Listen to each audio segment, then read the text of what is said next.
Hey everyone, this is Scott from the Forgot to Grow podcast. Welcome to another edition of ReWatching Star Trek Discovery. Today I'm going to be talking about Season 1, Episode 6. I'm going to start off by giving you the plot summary for this episode so you have some idea of what I'm talking about. Then I'm just going to be talking about what I liked in this episode, general thoughts, stuff like that. Let's get into it though. The plot summary for this episode goes: on his way to broker a peace deal with renegade Klingon houses, Surik is injured when a logic extremist attempts to assassinate him. Burnham senses this and Lorca agrees to rescue Surik. Admiral Cornwell questions this decision and others that Lorca has been making. Burnham searches for Surik in a shuttle with her roommate and Tyler.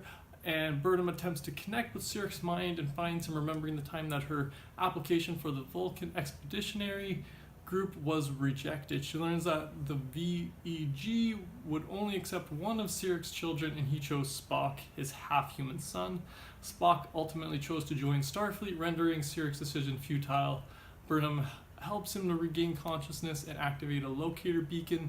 Lorca and Cornwell sleep together, but she is concerned by his paranoid behavior and plans to remove him from command of the Discovery. With Surik unable to meet the Klingons, Cornwell takes his place. However, the peace talks are actually a trap and she is taken captive. So that's the plot summary for this episode. I enjoyed this episode for the different little bits. I really enjoyed this connection between Burnham and Surik that they introduced. I know it's not very original Star Trek-y, but I kind of like this new edition. It's very sci-fi-y, and so I like that aspect of this episode. I like that they're both coming to terms with this thing that Burnham, they both see in a different light. Like Burnham thought she was the failure when it turns out that Surik was the one who screwed her over a little bit, but it was also kind of the VEG being all, Vulcan-y and against humans and whatnot. But yeah, I just really enjoyed that aspect of this episode. I really enjoyed that that Lorca isn't perfect. I like that guy. I like when we get an imperfect captain. We don't get that often in Star Trek. Most of the time, they're these very, very perfect people. And I like that Lorca is this kind of, he's not your typical Stargate captain. He's got problems. He's a little bit shady. He's a little bit dark.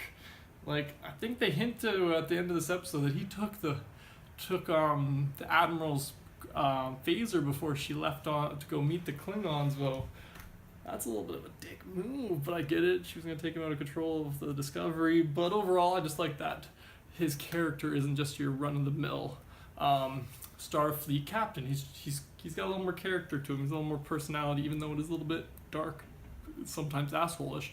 But yeah, I like that. I like that he's willing to do this for his team, for his crew, because, meaning Burnham in particular, because he's like, I need you guys to be fully on board with me, so I gotta be willing to help out you guys when I can. So I really like that dynamic. And then, at the end, he's like, no, you're joining my team. There's no really question. She's like, I accept. And so yeah, I just like that kind of aspect of it.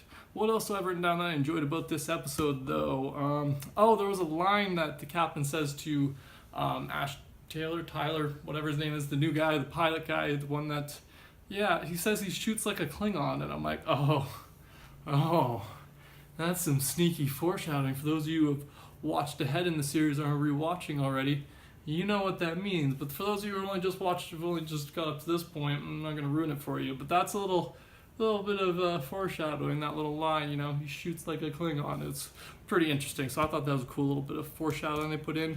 The Surik and Burnham fight him kind of physically fighting her out of his mind, I thought was really cool. I always like that element in any kind of mind battle, and I like the way they did it in Star Trek, as opposed to having some kind of him just being like, go, and just mind blast her. I like that he had to physically hit her out of his mind, and I really like that she could fight back by physically fight. It was just cool. I liked the way that was shot.